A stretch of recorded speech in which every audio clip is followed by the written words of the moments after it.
need Dakota County 911. This is him. What's wrong, dear? Listen, 681 Swan Johnson Road. Somebody has my daughter. So, today we will look at one of the most brutal, tragic cases that will shock you. This is a story about a missing 20-year-old girl from Tennessee. Somebody in full camouflage got Holly. I grabbed her and took her to the woods. Unincorporated Darden, Tennessee is little more than a pit stop along Highway 412 in Decatur County, had a population that barely reached 3,000. And the landscape was dominated by woods and farms, a tiny community center park, a dilapidated gas station, and the only signs. Winding roads cut through miles of quiet farm country, but on April 13, 2011, a quiet vanished. For Holly Bobo. The Holly Bobo. Holly Bobo. So be sure to watch this video to the end. 20-year-old Holly Lynn Bobo, a beautiful young nursing student who wanted to devote her life to helping others, literally from her own home. Holly was the daughter of Karen and Dana Bobo, and she had an older brother named Clint, who was 5 years her senior. Karen, Holly's mother, worked as a teacher at Scotts Hill Elementary School. The family had a musical connection through Holly's cousin, country singer Whitney Duncan. Holly was also a singer herself. Raised in a Christian household, Holly was close to her mother. Despite her initial shyness, those who knew her beyond the surface found a funny and vibrant personality. In addition to her family ties, Holly had a boyfriend named Drew Scott, who was planning a future with her. Drew had given her a promise ring, symbolizing their commitment to each other. Holly was pursuing her nursing studies at the University of Tennessee, eager to start a career in healthcare. The small town life seemed serene, and Holly's aspirations for the future were centered around building a life with Drew and making a difference as a nurse. On the fateful morning of April 13, 2011, Holly's day began early. She was already up at 4:30 a.m., hitting the books in preparation for an 8 a.m. exam. Karen, her mother, had packed a lunch for her before heading to work. She was sitting at the kitchen table, studying, and I kissed her goodbye and told her I loved her, just like every other morning. At 7:30 a.m., her boyfriend Drew called her cell phone. He was out turkey hunting on Holly's grandmother's land. After the brief conversation, Holly gathered her belongings and made her way to the attached carport, ready to head to school. Around 7:45 a.m., James Barnes, a neighbor, couldn't ignore the sounds of an argument next door. He heard a woman's voice shouting at someone to stop. Intrigued and concerned, James peered into the woods, but the source of the commotion remained hidden. The next chilling sound he heard were screams that sent shivers down his spine. Troubled by what he had heard, James promptly called his mother while driving to work, urging her to inform Karen about the disturbing noise he had overheard in their house. Meanwhile, the family dog's persistent barking roused Holly's brother, Clint, from his sleep. He checked what was happening and was met with unfamiliar voices filled with tension. As he raised the blinds of the window, he saw two figures on the carport, both kneeling near the garage, engaged in what seemed like a heated exchange.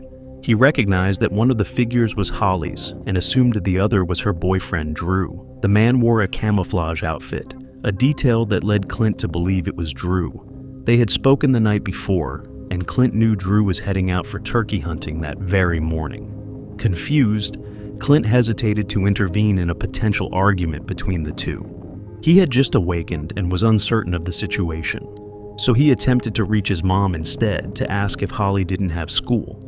However, the calls went unanswered, so he left a text message, hoping that she would call back. Meanwhile, James's mother relayed the details to Karen, and the concerned woman immediately called home. Clint answered, seeking clarification on Holly's school plans since she was out there with Drew. It was the moment Karen realized that something was amiss. I don't know what made me say it. This instant panic came over me. And I said, "That's not Drew. Call all the neighbors," I think is what I said. And then I ran over to the office and I called 911. I don't remember exactly what I said, but I remember they said it was Henderson County, and we live in Decatur County, so I think I fell on the floor at that point. And I guess I called Clint, but I don't really remember now if it was from the library phone or the office phone. And he was still talking about, was Holly not going to school today? Was she turkey hunting with Drew? And I said, that's not Drew. And at some point I said, get a gun and shoot him. Clint was confused and asked his mother if she wanted him to shoot Drew. However, Karen hung up the phone. Her son then went to the back door and observed Holly and the man walking towards the woods. Holly wasn't being dragged and walked of her own accord. Responding to his mother's plea, Clint retrieved a gun and stepped outside through an open garage, where he saw a puddle of blood near Holly's car. Fueled by concern, he dialed 911. Simultaneously, Karen made her own distress call to emergency services. I need Dakota County 911. This is him. What's wrong, dear? Listen, 681 Swan Johnson Road. Somebody has my daughter. Somebody in full camouflage got Holly. I grabbed her and took her to the woods. She headed home with a friend driving her because she was panicking. By 8:10 a.m., authorities had arrived, followed by Karen. In a desperate attempt to locate her daughter, Karen went into the woods, calling out Holly's name. Dana went home shortly after to find the property swarming with the Tennessee Bureau of Investigation, or TBI, along with the FBI, SWAT, and U.S. Marshals. The scene, however, seemed chaotic and disjointed, with people standing idly, seemingly unsure of what steps to take. Growing impatient, Dana implored the authorities to act swiftly, urging them to bring Holly back. Holly, I love you so much. Please try to get home to us. With suspicion looming over someone who possibly knew Holly, her routine, and the surroundings, Dana grappled with the thought that the abductor might have been acquainted with her daughter. The investigators later confirmed that the bloodstain in the garage was indeed Holly's. This confirmed that the woman was in danger, so the entire community of Decatur County rallied together to find her. Authorities, search dogs, helicopters, and thousands of volunteers combed through the area day after day, hoping for any sign of the missing woman. Police tried to track Holly's mobile phone. They tracked the ping and found that her phone had traversed Decatur County, heading north towards a wooded area near Interstate 40 before taking a southern route by another path. The cell phone's movement stopped at around 8:30 to 9 a.m. on Gooch Road. The police soon looked at the possibility that the suspect might be inside the house, leading Clint to find himself under scrutiny. Authorities sought to eliminate any doubts. They investigated him right away, finding possible scratches on his body. His computer was searched, his cell phone monitored, and he underwent polygraph tests twice. Eventually, he was cleared of any involvement in his sister's disappearance. The days and weeks after the abduction revealed a trail of evidence along country roads. Holly's belongings were scattered at random, including her homework, notebook, cell phone, and the lunch her mother had prepared for her that morning.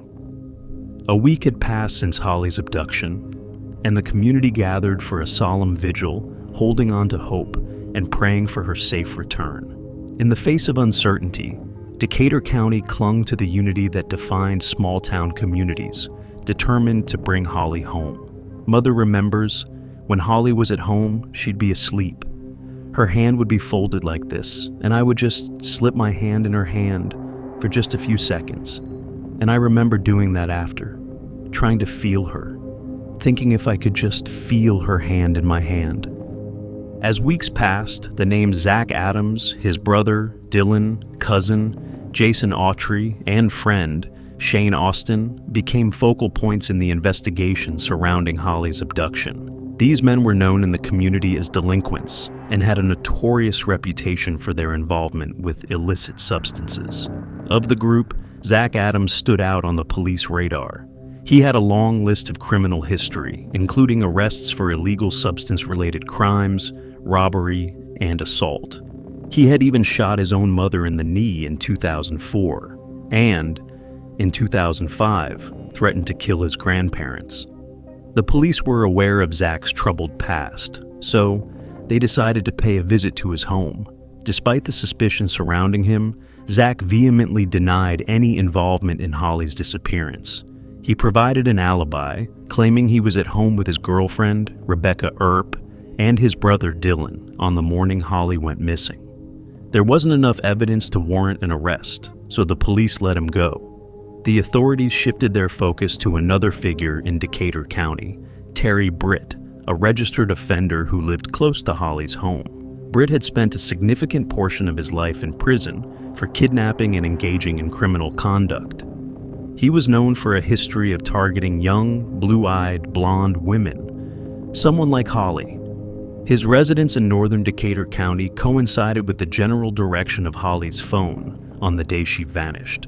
When the police knocked on Britt's door, his immediate response was a preemptive denial. Even before the officers uttered a word, he proclaimed his innocence, asserting that he hadn't taken advantage of anyone. This reaction was prompted by the news of Holly's disappearance that had spread through the community. Britt's alibi claimed that he was buying a bathtub with his wife at the salvage yard. However, the store had no record of such a sale. Authorities had growing suspicions and obtained a search warrant. Cadaver dogs were brought in to scour his property. The dogs signaled potential traces in 2 of Britt's vehicles and various tools around his house. Despite seizing these items for DNA testing, no conclusive evidence surfaced. To dig deeper, law enforcement resorted to wiretapping Britt's phone and bugging his house, hoping to catch any incriminating conversations. However, the surveillance efforts yielded no breakthroughs, leaving many questioning whether Britt should be absolved of suspicion. However, a recording of a conversation by Britt and TBI agent Terry Dykes came up, in which the suspect appeared to indulge in unsettling fantasies about Holly's kidnapping. She's young, pretty, perfect, somewhat body. Like a toy, he can't wait to get her to wherever he's going to take her to because he's wanting that body. But here comes the reality. Now, I've got a body. What am I going to do with it? If you keep it, you got to feed it, you got to hide it. And if you kill, what are you going to do with it? Despite this disturbing content, Britt maintained his innocence, and investigators struggled to find substantial evidence linking him to Holly's disappearance. Later, a handwritten receipt for the bathtub was discovered in Britt's safe.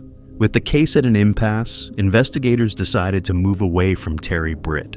The search for Holly would become the single most expensive missing persons investigation in the history of the state of Tennessee. Despite that massive effort, investigators and scores of volunteers would never find Holly.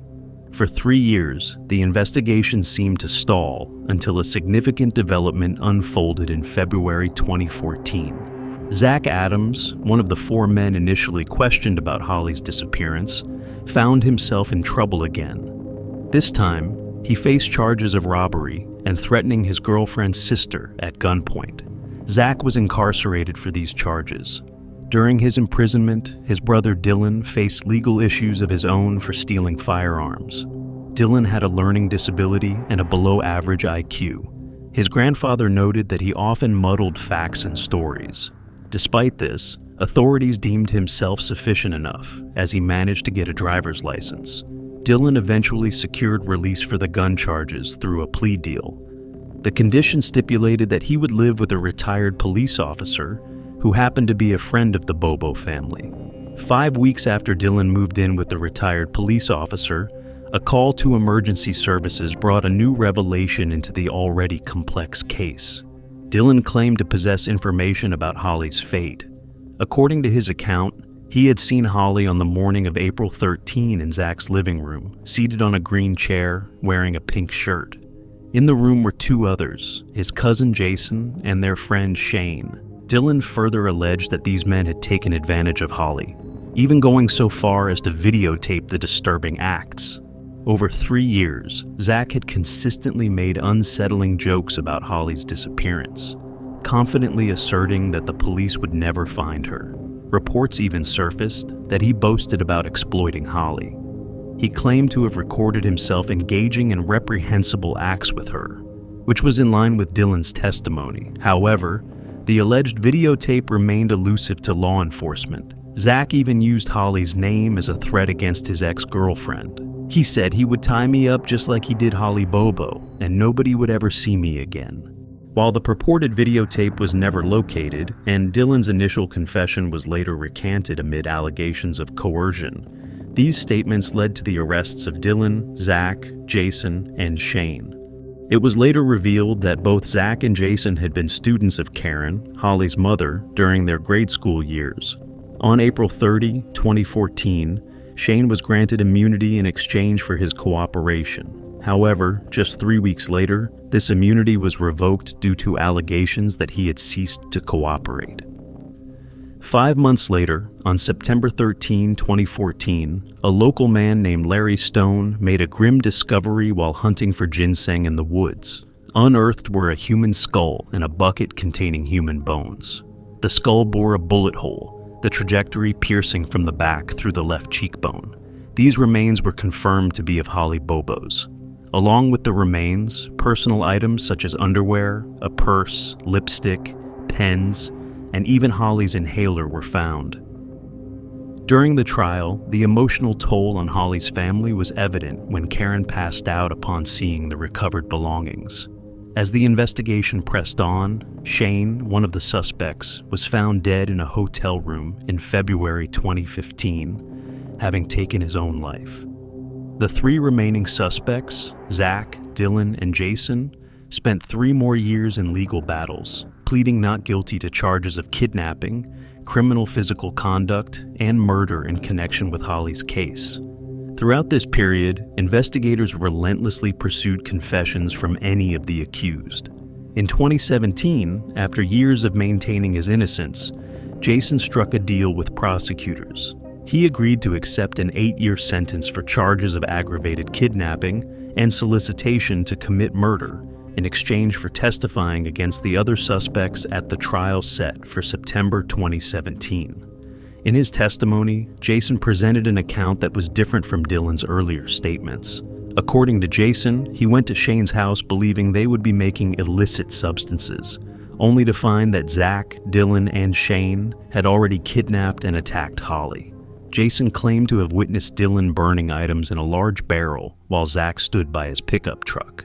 Allegedly, Zach then asked Jason for help in burying a body wrapped in a blanket in the back of his truck. Jason sought recreational substances in exchange and agreed to assist Zach in hiding Holly's body. On their way, he noticed the absence of shovels or a pickaxe in the truck, prompting Jason to suggest disposing of the body in the water. He claimed that Holly's intestines were the only thing keeping her afloat, and this led him to gut her so that the body would stay underwater. After this, they drove to an abandoned spot next to the Tennessee River with the intent of disposing of Holly's body. On the way to this location, Zach callously bragged about exploiting Holly and Shane's grandmother's barn and claimed that Dylan and Shane had also taken advantage of her. Upon reaching the desolate spot by the river, Jason said that, as they dropped Holly's body on the ground, he witnessed her foot move. He also heard a faint sound of distress coming from the blanket. Disturbed by this, he alerted Zach, prompting him to pull out a pistol from his car to shoot her in the head. The gun went off thrice, and they soon heard a nearby boat approaching. In fear of getting caught, the group hastily placed the body back in the truck. After this incident, Zach allegedly approached Jason with another macabre request to murder his brother, Dylan. The motive was to silence Dylan, who incessantly spoke about what had happened with Holly. In exchange, Zach promised Jason a portion of his inheritance once his wealthy grandfather passed away. Jason accepted Zach's offer and took Dylan out fishing on the Tennessee River in a bass boat, intending to shoot and dispose of him in the river. However, his plan was interrupted by another fisherman who recognized Dylan and knew his grandfather. This encounter thwarted Jason's intentions, and he never attempted it again. In addition, Jason claimed that Zach claimed that they were at Holly's house that fateful morning to steal something for cooking illegal substances. However, they arrived early and ran into Holly, who screamed when she saw them. This prompted them to kidnap the woman. Clint denied the allegations. After all, he had already been cleared after initially becoming a person of interest. With Jason's testimony, the primary suspect was Zach and no one else. However, various issues surrounded Zach's involvement in Holly's case. When authorities mapped out the ping of his phone against Holly's that morning, they found that he was miles away from the location where they had tracked Holly's phone. Still, several witnesses claimed to have seen Zach murder Holly. One notable witness was his then-girlfriend, Rebecca. During the trial, Zach's attorney, Jennifer Thompson, attempted to discredit Rebecca by pointing out her alleged substance use and suggesting a foggy memory.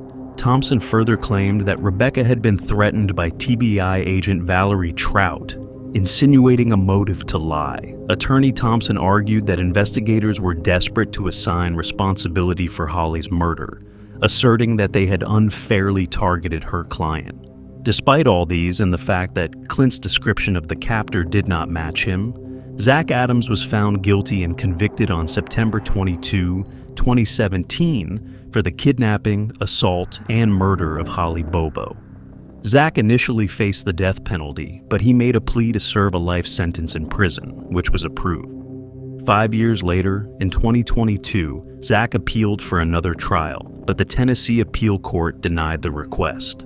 In 2018, Zach's brother, Dylan Adams, made an offered plea to a lesser charge of facilitation of murder, resulting in the 35-year sentence he was currently serving. On the other hand, Jason Autry was released from prison in September 2020. However, just a few months later, he faced new legal troubles, being indicted on a federal gun charge in 2021. In 2020, Tennessee representatives introduced the Holly Bobo Act, aiming to expand the Tennessee Endangered Persons Alert program in memory of Holly. The act allows the TBI to issue endangered person alerts for any missing person under 21, expanding the previous age limit of 18. This became effective in January 2021. Despite the legal complexities and challenges, Holly's family expressed their belief that the right individuals had been incarcerated. Following Zach's conviction and sentencing, Karen directly addressed him in her speech.